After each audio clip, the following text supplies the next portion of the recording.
we're calling Connecting Community to the Water, Parks and Ports, and the kind of the process that got us here. So before I get into that presentation, I'm going to talk a little bit about what got us to where we're at today, and then what our process is going to be going forward as far as a public engagement process goes for talking to our community members about the possibilities that we have right now in the city of Muskegon because of some active partnerships that are happening. So as folks know, for a number of years, there have been discussions about reimagining what connecting downtown Muskegon to Muskegon Lake could look like, and how specifically that would pull in Mart Dock proper.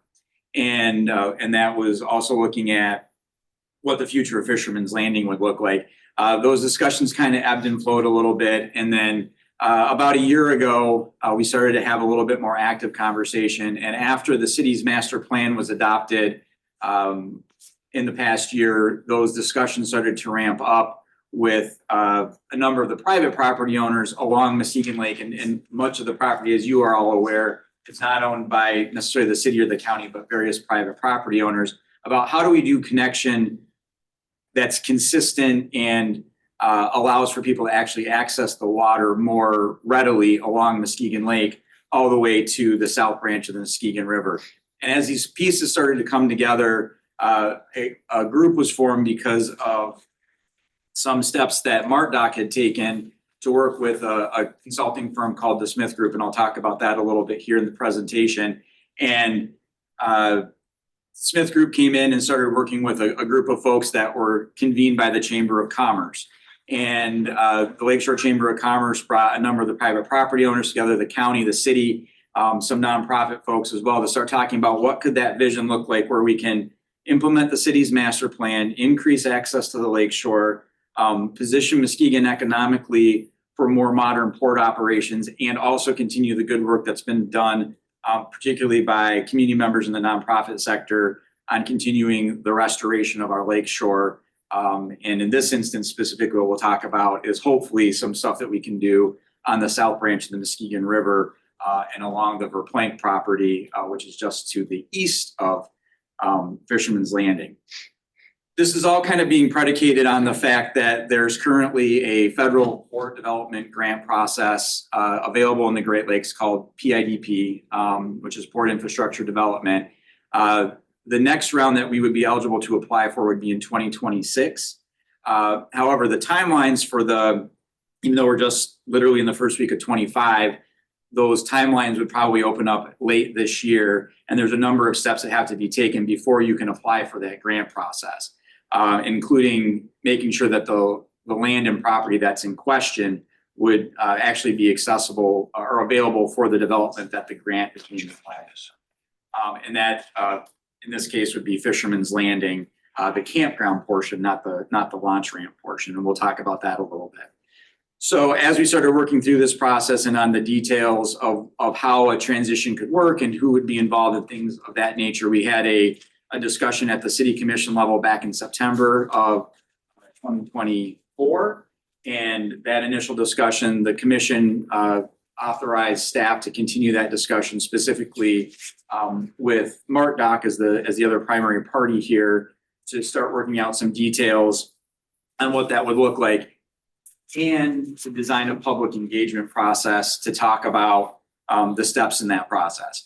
So starting this month, we will be doing that public engagement process. The presentation that I'm going to give you, it's going to kind of be a brief version of it, but it'll be the presentation that we will be doing at our public engagements that'll start at the end of this month at the Simray Event Center in the Jackson Hill neighborhood at Smith Ryerson Park.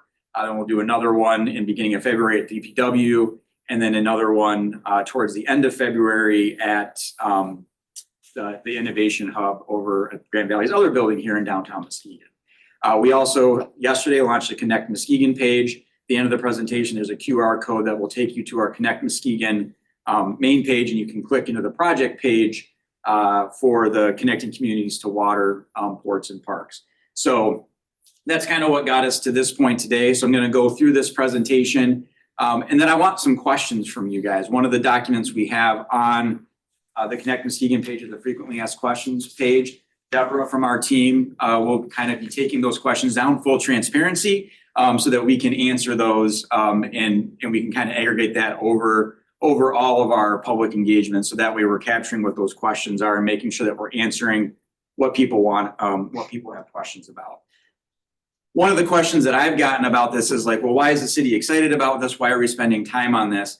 And the thing that I'm really excited about is because of the partnerships and the discussions that we've had with MartDoc, with Parkland Properties, with the county, with us, with Verplank and others, we have a chance to really expand the acreage and the linear footage that we have public access to on Muskegon Lake in a way that we haven't had in the past.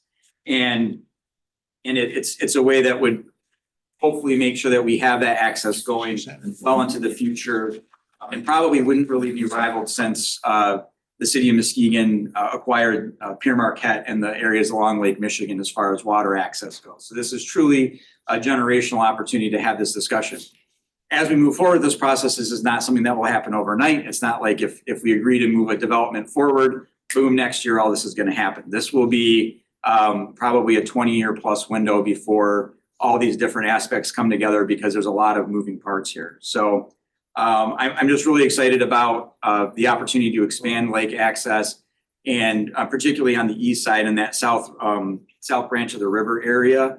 That's a really cool opportunity that Verplank has been very generous in their time and looking at how we could acquire that property or a portion of that property for public use and restoration as well.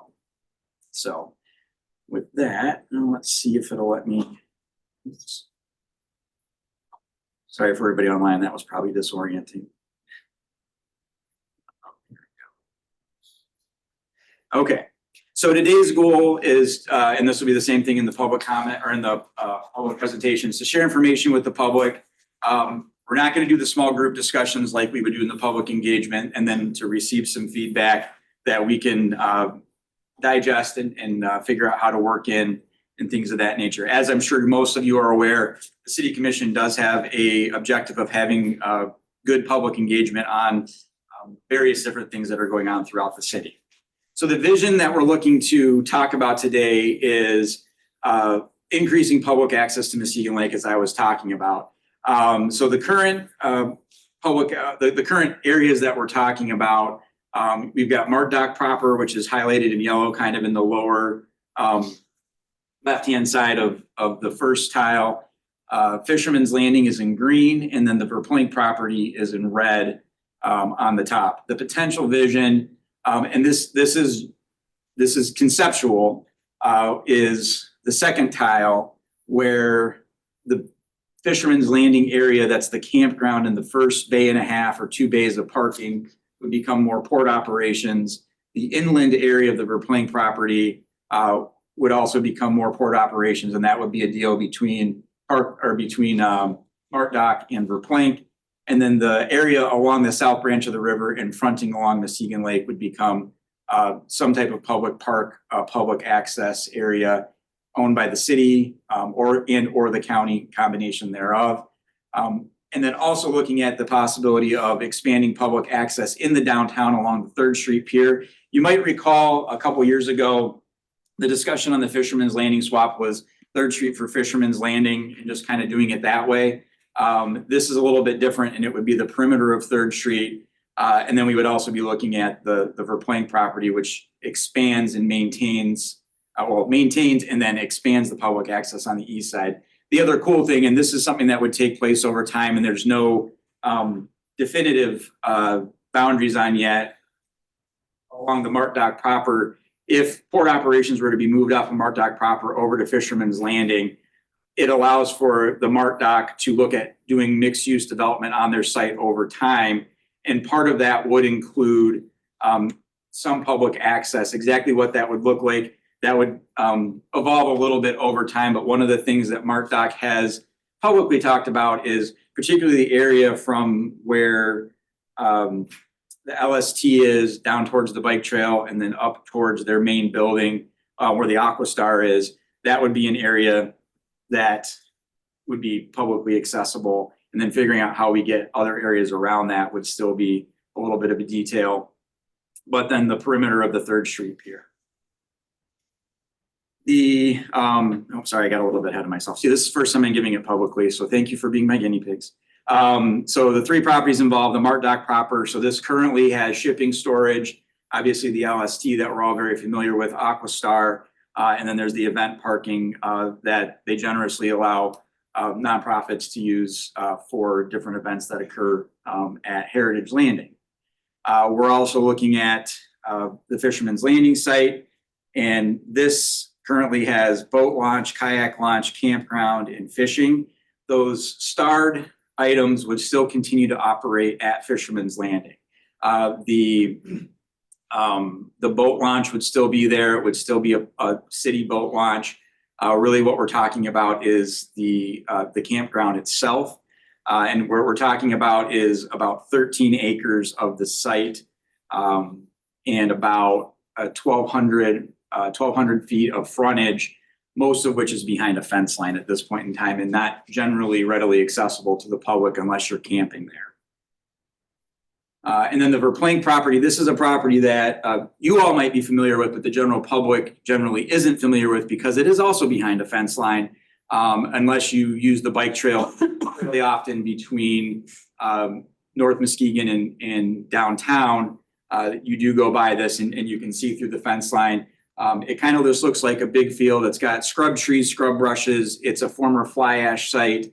But it actually has some really beautiful areas when you're looking over there's a bridge on the bike trail. And if you look kind of out towards the lake, there's some nice wetland areas and things of that nature. And one of the things that started this conversation was actually Kathy coming to the city and the county and saying, hey, there's an estuary grant that we can be eligible for if we're able to acquire this property. And so that was one of the things that got this conversation going. So again, this is just a map to orientate folks as we're going through the public engagement. I'm not anticipating that everyone's going to have the same level of knowledge that you all have on where things are on Muskegon Lake. So we reference back to maps a couple of times in here. So again, Mart Dock proper, Fisherman's Landing, and the Verplank.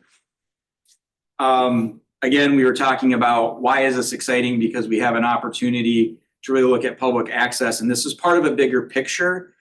This is a slide that the Smith Group had put together while working with the county, Mart Dock Chamber of Commerce, on how we get different connection points. And this one's primarily focused on the downtown, but you can see in the upper area, Fisherman's Landing and the Verplank property are referenced.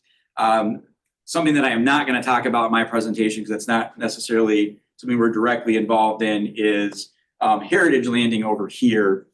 The county is working with Smith Group over time to figure out how they can reimagine Heritage Landing as well to be cohesive with some of the other plans that we're looking at from Heritage Landing all the way up to the south branch of the river. These yellow dot areas are connection points from town out to the water that we would see over time. The main one that we're really looking at with the current proposal that we're talking with Mart Dock about would be the 3rd Street corridor connecting down to the lake so that that blue line that goes north and south out to Muskegon Lake along that 3rd Street pier. We have this opportunity to connect in that 3rd Street corridor into Muskegon Lake, just all the way down from the roundabout and really indeed from the high school campus. So the history of the project, as I talked about a little bit before, this has been a discussion that's been out there for a while. I don't know why that blue star is there. I do not know where that blue star came from. It's because it's a really exciting project to talk about. But it's been out there for a while as a vision to try to reimagine downtown connection. As Kathy mentioned, I was the downtown director, and one of the kind of the jokes that would come about when I would show people around town or when we'd have folks from the state was, hey, does Muskegon know it's on the water? And it's like, well, yeah, we got Heritage Landing, like, but of course we do. And how do you have that cohesive, constructive conversation over time to make those changes? And because of the players at the table right now, we're able to have that conversation. Most recently, the city and MARTDOC had started that conversation back in 2021. We couldn't come to an agreement at that point in time. What's different this go around is the Verplank property and the maintaining and expanding public access on the east side of the lake. That's been a goal of the city commission, and that is what was appealing to the city commission on how they could expand that access on that side of the lake. The improved public access, we were talking about that. It's a vision of the city commission, and they revisit these goals every January and February. We're getting close to redoing that for this coming year. We've heard from a long time that there is this desire to have more public access across the lake, but also particularly on the east end of the city.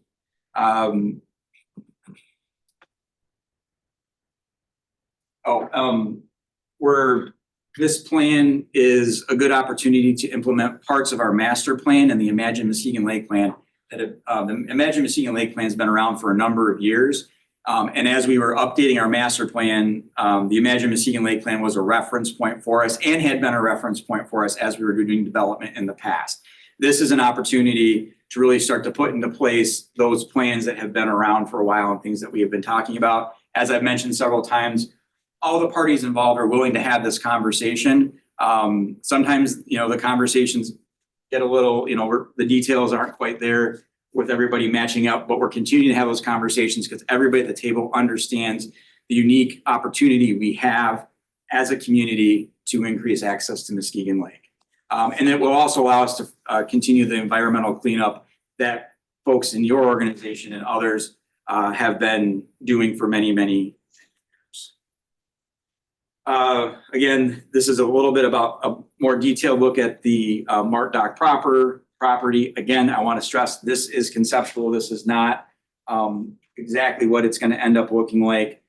This is more abstract. In this instance, what the Smith Group was trying to articulate here was how public access could be expanded. And the part that I want to be particularly focused in on for our discussion purposes is the 3rd Street area here. This kind of gives you an idea of what would become immediately public and that we could use some grant dollars that we have from the state to enhance and how it connects to the Terrace Point property here and up 3rd Street. Another thing that we would do with this state grant money that we have is begin engineering on how we put a street grid on the north side of Shoreline Drive, which then invites easier development and also visually lessens the distance. It doesn't actually lessen the distance, obviously, but it visually lessens the distance for folks as they're walking from downtown to Muskegon Lake along that area, and then naturally connects into the Terrace Point Pier, which is city property as well. These other areas along MARTDOC, over time, this is all private property. We cannot dictate to them how this would get developed, but they are interested in having the conversations about how they do that. The exact contours of it would be something to be determined. So what are the priorities for the city as we move through this process? We're doing the community input process and talking about the interests of the project. That's what we're doing right now, and that's what we're starting this month.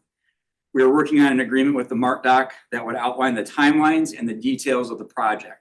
We have some concept, or we have some, we've got a bullet pointed form that we're working on a legal agreement right now regarding the details, and that is something that will be coming to the commission in the future. The objective is to apply for the Port Infrastructure Development Grant in their 2026 cycle. If we could hit the 25 cycle, that would be great. I don't know, I saw Max come in. I don't know if he knows when that cycle is coming up or not, but it's changing. It keeps changing. Yeah. That's the consistent part. We'll probably miss 2025. Okay. Hopefully we can get to 2026, but actually we've got to get moving to get to 2026. So would be to apply for the 26 grant. And most likely in the fall of 26, we would learn if we were successful in that. And then that would start some of the other timelines specifically related to Fisherman's Landing and the acquisition of the Verplank property. Once that occurs, then we would begin the actual park planning process of what that property looks like on Verplank. And as I noted before, these are many years in the making. So types of changes wouldn't really be visible for a number of years down the road, with the exception of probably the 3rd Street area. Looks like I put that one back in there twice. So Fisherman's Landing, let's dive into this a little bit, because this is kind of where some of the pinch points have come up before. The area that the MART dock is interested in for port operations, as I noted, it's the camping area, which the fence line's right about here. Some of the first areas of parking out this way. As I noted, this is about a little more than 13 acres. The boat launches and parking and some of the fishing areas here are maintained. In a private transaction that we would not be a part of, MART dock would work with Verplank on this portion of the Verplank property that's not along the water. And then the city would work to obtain this property that's along the south branch of the river, and then and frontage along Muskegon Lake. Obviously that's wet, which it's the edge of the lake, so it should be. So we're not looking at doing necessarily like hardened parks and things like that, but we're looking to add to our park amenities in ways that we don't currently have, not replicating parks that we have in other areas. The lines and stuff on here that are kind of trails, that's completely just illustrative. That is not, no plans have been done. That's just to give people an idea about what could be done there. This inset here, and this was some footwork that MART dock had done. And I apologize for people online. You can't see me walking in front of the screen and pointing at things, but the inset area with the yellow areas are wet areas that we would need to be aware of. So that's just there so that we have that conversation as we're moving forward. What are the timelines on how things would work? If we were to get the 26 grant, which we would know in the fall of 26, then they would start more aggressive planning and construction at that point in time. So the campground wouldn't be going anywhere in 25 and 26. One of the interesting things about this, and this is a question that we've gotten, is would there still be the opportunity for camping in Muskegon? Muskegon County is looking at putting a campground in at Dune Harbor Park off of Sherman, close to Cruzy Park. So there would be the opportunity for camping. It wouldn't be right on Muskegon Lake, but it would offer you 2 types of lake or water access, I guess might be a better way, with the lakes that are inside Dune Harbor Park, and then walking distance to Cruzy Park. Maybe even some trails between Dune Harbor and Cruzy. We would have to get an easement from yes, thank you. I'm like, it just left my brain. Jackson Murky, thank you. To get over to there, but that would offer some cool opportunity.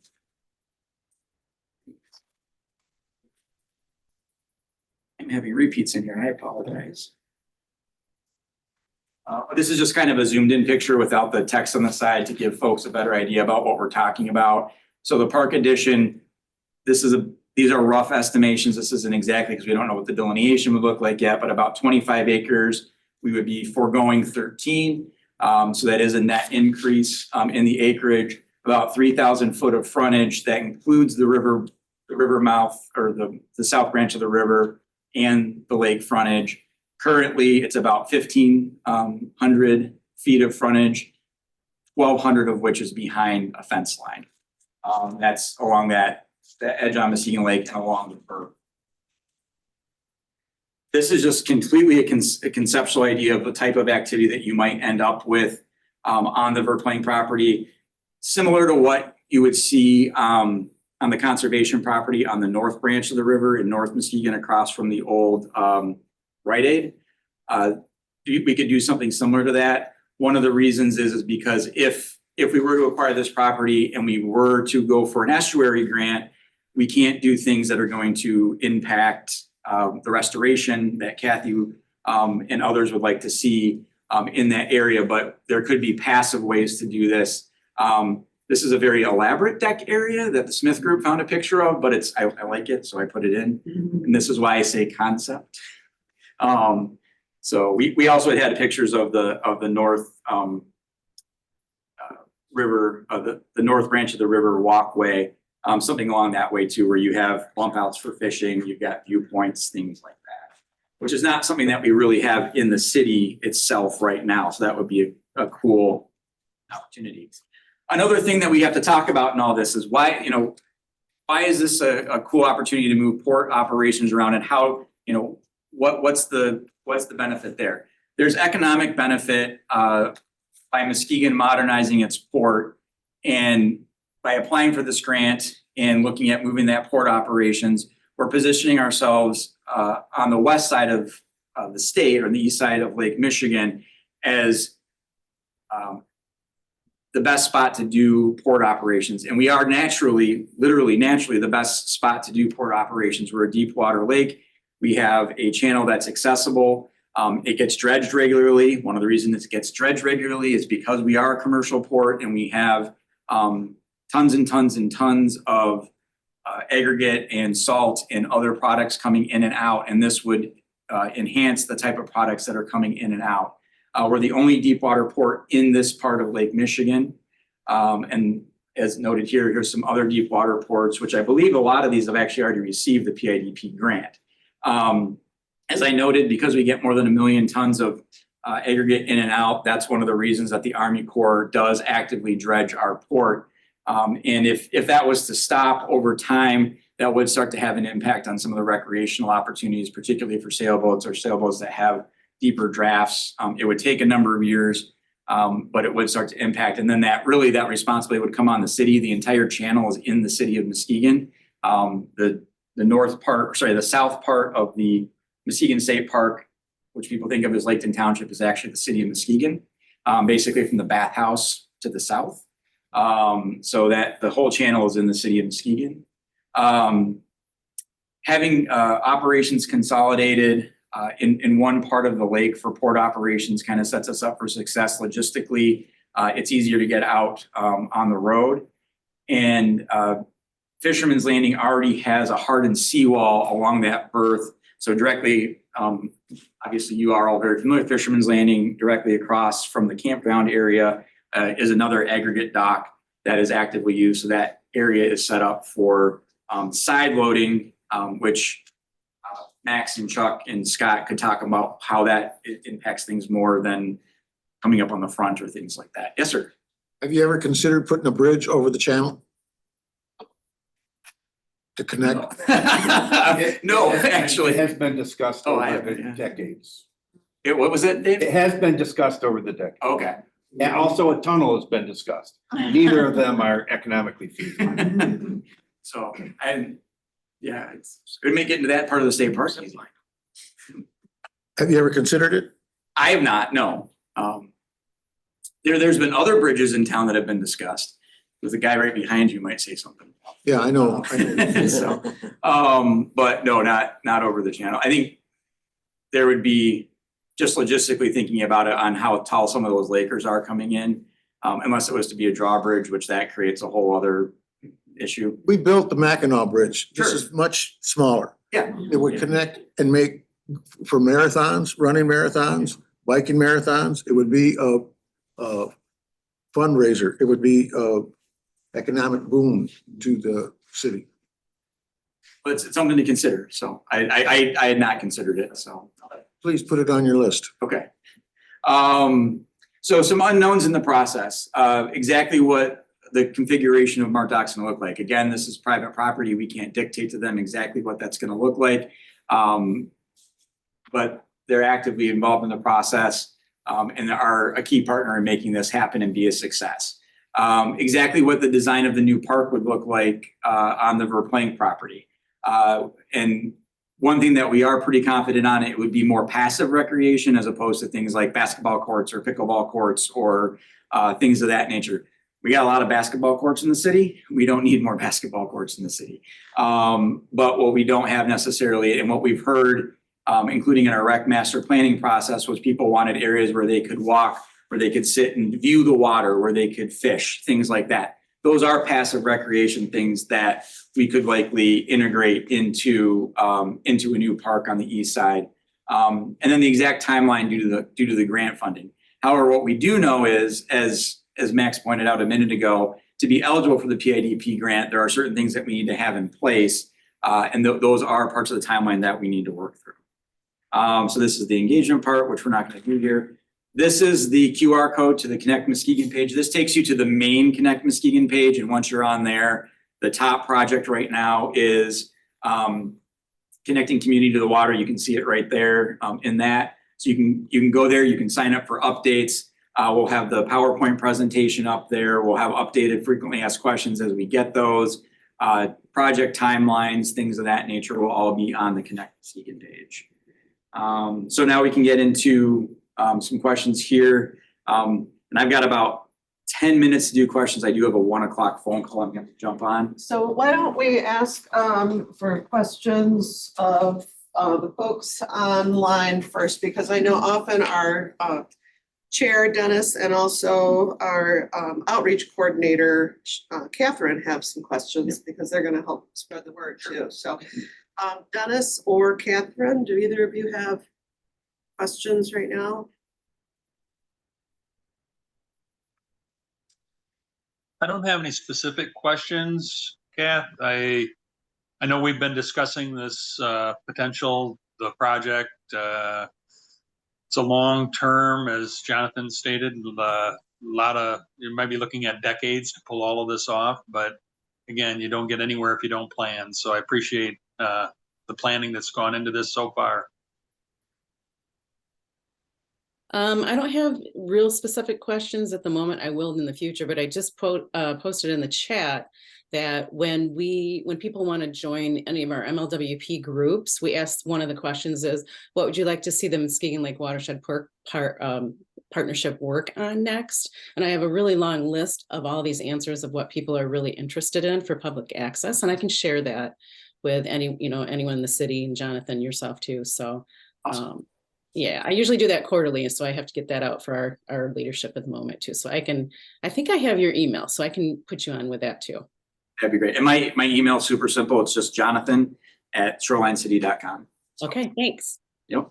So let's take questions. I'll help sort of moderate that out here and try to ask, not the same question over, and get Jonathan out here within 10 minutes. Yeah, a little more so. And then we have a few other things on the agenda as well today that we want to talk about. So the meeting probably should get over by 1:30, I would suspect, and then maybe there might be some time to network after that. All right, let's start here. So at the Mark Doc presented at the city council, they mentioned Port Authority as an option.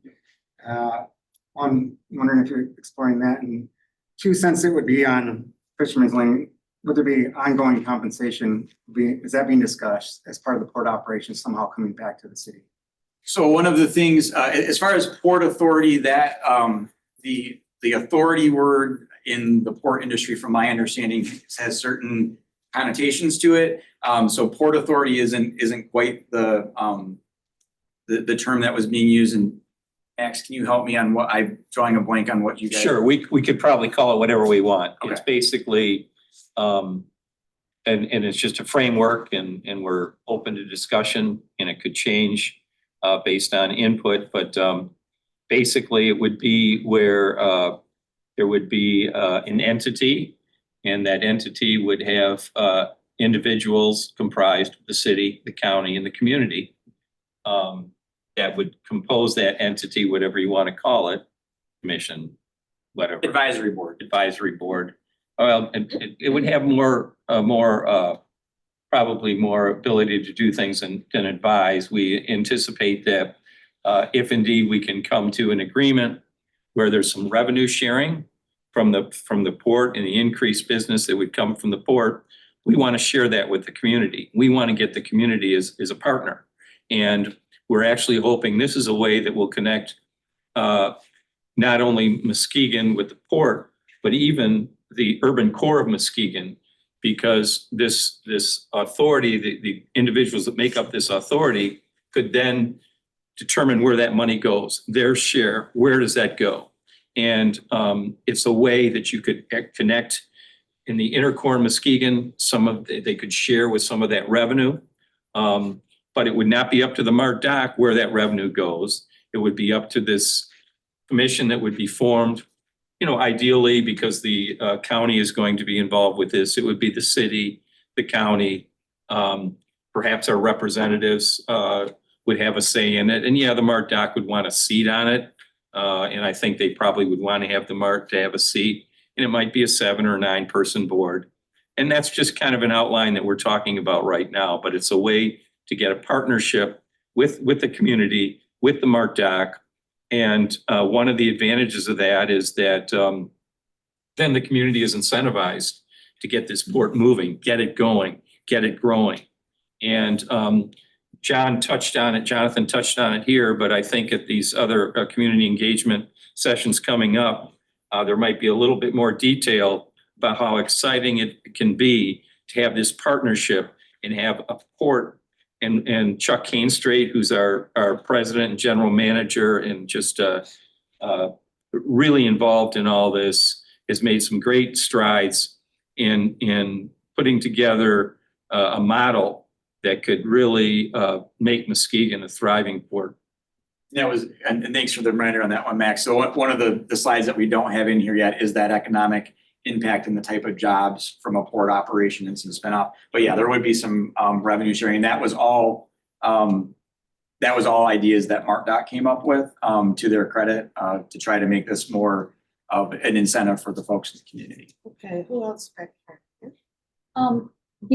While you're planning for public access, are you able to include how residents access the public access? What I mean by that is, how does it interconnect with the bike pathway? Sure. And I know that there is research going on Shoreline Drive, like to make a safe way to get to where the public access will eventually be. Are you able to include that in the planning process, or bus stops, things like that? So we'll really be focusing on the park area specifically, but one of the things that we have discussed is a need, particularly for folks who have mobility challenges, to be able to access some areas. So like and again, this is nothing in here is set in stone, but that dotted line that comes from the Fisherman's Landing parking lot and runs adjacent to the bike trail would be envisioned to be some type of a driveway access to a small parking area for folks to be able to get into there. The bigger discussion on Moses J. Jones Parkway is something that the commission has said that is a priority for them as well. That's a conversation with MDOT on how we take that from 8 lanes down to something that's more manageable to cross. And is a bigger conversation, but is more a wider community impact. But it is something that we're aware of and talking about. And we've also, with a smaller group of stakeholders, talked about how it's adjacent also to Richards Park at the other Yes. end. So there is a possible way of connecting to that from across the bike trail and to Richards Park, where rather than just passive recreational amenities, potentially there could be more there. Yeah, at Richards Park, there could definitely be more there. We're deliberately not referring to this as an expansion of Richards Park for a couple of reasons. One thing I didn't hit on the presentation, is just because it's more technical, is the conversion process. There are DNR grants at Fisherman's Landing. We've already started having conversations with the DNR about that conversion process. And they like the concept of the Verplank property. But one of the things they said to us was, don't call it an expansion of Richards Park, because if you do, then that encumbers Richards Park as well. On that conversion process. And so we wouldn't necessarily want to do that. So in previous iterations, we've referred maybe to this as an expansion. And now it says public park edition. Yeah. And it didn't start out as an expansion idea either. Yeah, it didn't, but it was the easy way to get people. Hey, it's right there, kind of nice. It's between these two different parks. All right, anybody else? Okay, John? Sorry. I'll just say that working on these issues for 40 years as a journalist, downtown manager, this is the most exciting and significant economic development effort, if you go from Heritage Landing to Verplank, that we've had in the time I've been in town. So thank you for bringing this forward, and I look forward, my colleagues, former colleagues at the city, in the engagement process of this, and that I think you're going to have the community behind you in many steps. And if I was into Max and Jonathan, public-private partnership is what you're looking for on that port development embedded within the neighborhood. Thanks, Dave. John? We've seen cruise ships come into Heritage. We've seen lots of aggregate ships down at Verplank. If we move, if this ends up being a port authority at the Fisherman's Landing, and there's a good docking location there, and Max talked about incentivizing us to think of new ways to bring in shipping, what kinds of ships, additional ships, with cargo or whatever might be thought of to use that Port Authority dock? There has been some Setting these discussion people about up to join green. Rotary, because Chuck is gonna talk about that on a Rotary. Oh, really? And yes, You're gonna hear all about it, John. Rotary, well, unfortunately, I think you need to be a member. John is. I guess, but it's, pardon me? John is a member. But John is a no, member. I'm Oh, just you're a member? curious, Is it gonna be at Lake House? Lake No, House. it's Like- full. what? It's full, sorry. I was gonna say, you be my Well, guest, but it's full. As a sneak preview that I don't even know what Anyway. to say, but I have Right, heard okay. talks about containers, more Yeah. green, not aggregate piles, a little bit more environmentally friendly way of doing port business, but one that's very needed and looking toward the future. That's It all. could, Potentially barges, okay, Pardon me? tugs pushing barges, so it's not necessarily the big ships that you see. Tugs pushing barges, but also it will enable us, because it's been pointed out, we've got the deep sea port. We'll be able to get international shipments, and we really shouldn't give up on that. And we've had a few in the past with the wind components coming in, but it'll open up our port for more international ships Okay. coming in too. That's what I wanted to hear. Yeah. One of the things on our Connect Muskegon page, the city of Muskegon under the direction of the mayor, under the really the mayor's been lifting on this one, is involved with the Great Lakes and St. Lawrence Seaway Cities Initiative.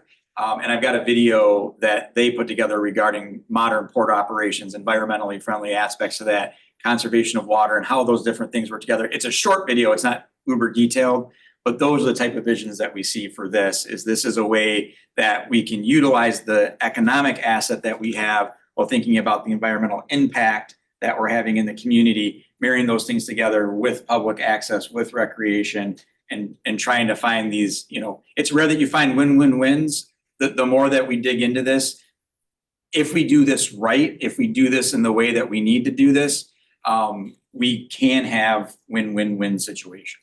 Great. All right, other questions or comments? I have a couple, Kathy, but I'll wait till the room is cleared. I think the room is cleared.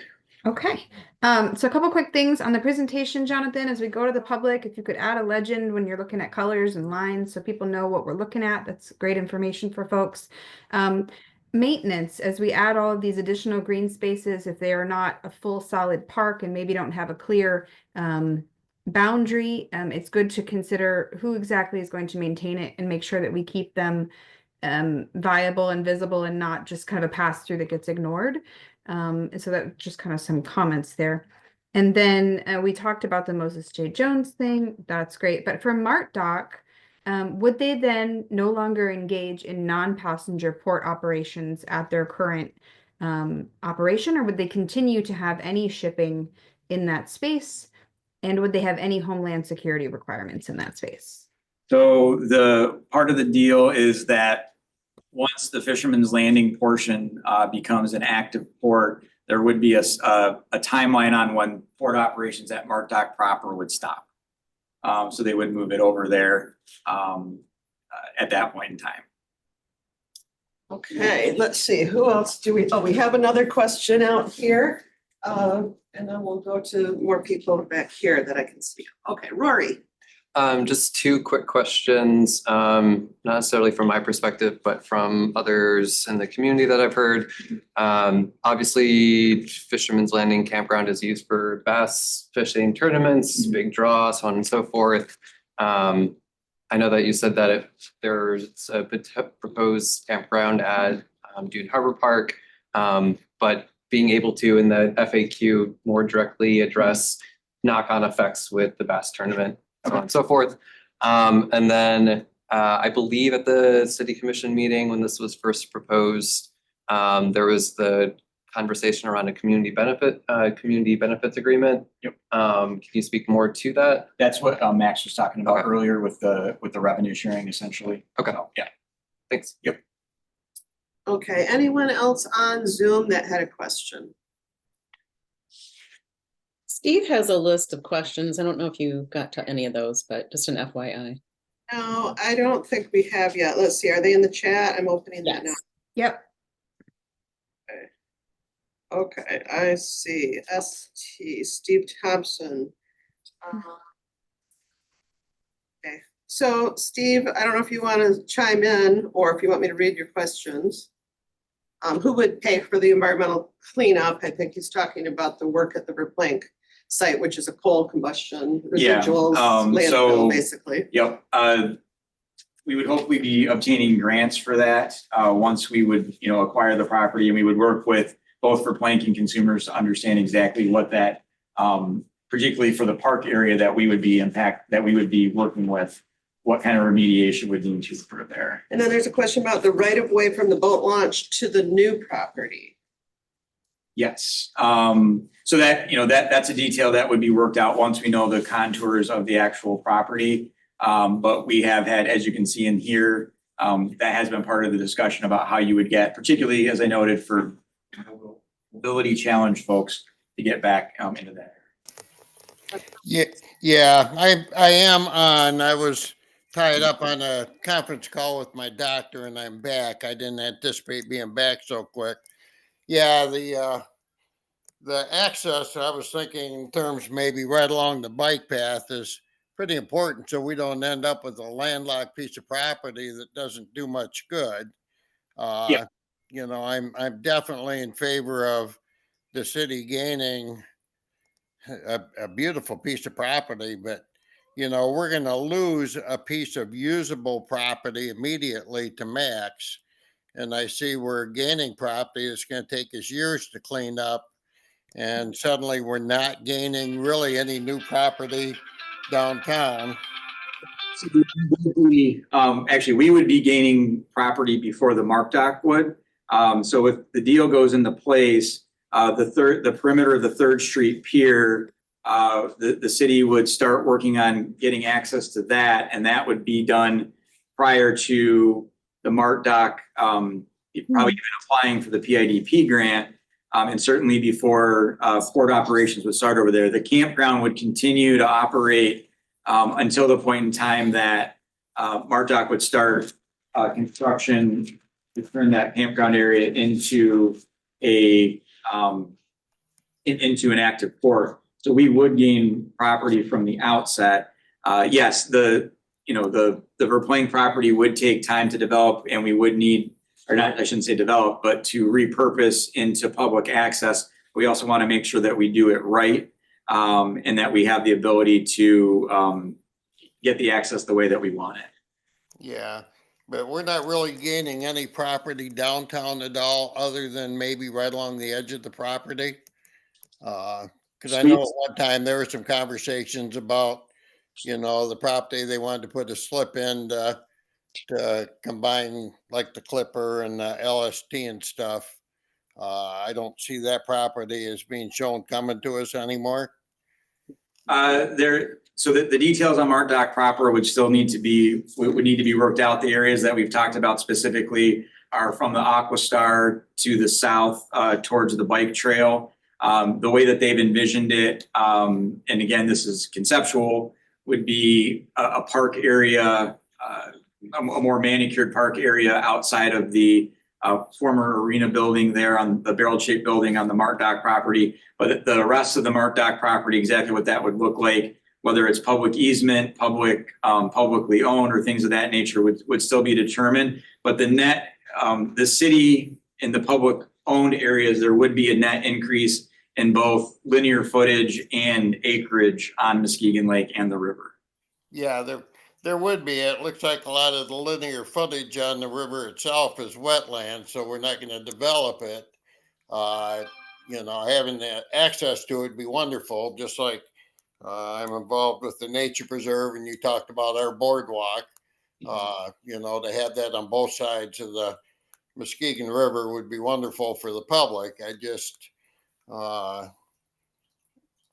don't think we're putting enough value on Fisherman's Landing, in my opinion, as a citizen of Muskegon or a resident.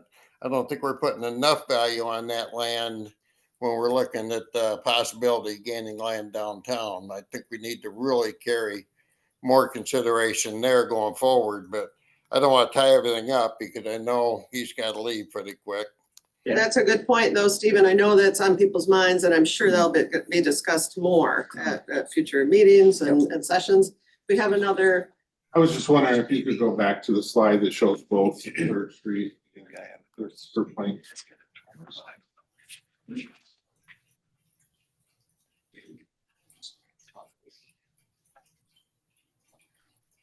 Access nature preserve. The comparison one, I think. so Shows the what we would comment in the gain. audience was to go back to Oh. this and then what did, Oh, he's the one we would think. so where it shows Okay. along the edge. Yeah. Yes, there it is. So the green is property that would be gained at the Mart Dock in the Third Street lot, the green perimeter. Yes, and I do want to note that the perimeter area along the Mart Dock, that's into the lake on the peninsula part would be a little bit in flux until we know exactly what the development would look like. But the area along the Third Street Pier, the edge of the north end of the Third Street area, and then the area from the Aqua Store to the south, is areas that we have talked about, so. Okay. Well, thank you for presenting. That was wonderful. It's well thought out. You're doing the short term, the medium and the long term planning, pulling a lot of variables together. That's hard and you're doing it. So that's good.